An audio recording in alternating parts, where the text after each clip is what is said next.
নেতাবৃন্দ, আপনাদের জনস্বার্থে জানানো যাইতেছে যে আমাদের এই ন্যায্য মূল্যের বাজার প্রতিদিন বিকাল 3টা হইতে সন্ধ্যা 6টা পর্যন্ত বসবে এবং প্রতি শনি এবং মঙ্গলবার সকাল 9টা হইতে দুপুর 2টা পর্যন্ত বসবে।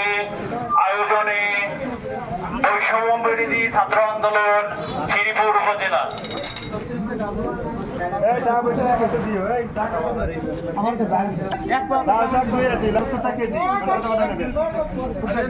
কিন্তু আপনাদের বিশেষভাবে জানানো যাইতেছে যে আমাদের বাজারের ডান পাশে ক্রয় এবং বিক্রয় মূল্যের লিস্ট আছে।